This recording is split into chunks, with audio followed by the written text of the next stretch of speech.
Do you find it fairly easily to say no to somebody who's being really pushy, but find it a bit harder to say no to somebody who's really quite kind? If so, you're not alone.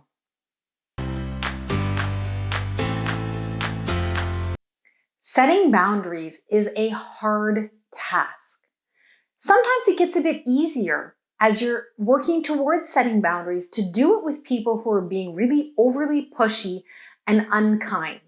It becomes clearer, more evident that somebody is crossing your boundary and not respecting you when they're being kind of rude about it, right? When they're expecting things of you that are absolutely ridiculous, when they're really angry and annoyed at you about things that are really sort of not your responsibility to take on, it becomes much easier to say no and stick to it.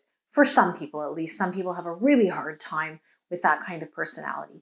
But where I see it sometimes getting muddy is with those people who are actually kind or come off as kind.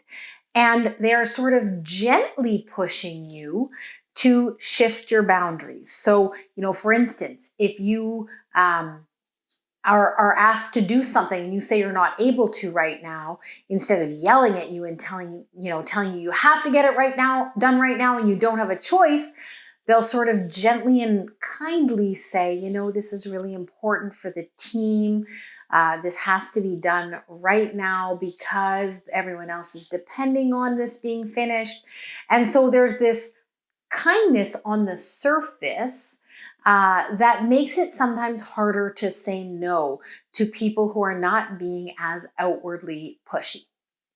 And all I'm here to say today is that it is entirely okay to say no to whoever you feel you need to say no to.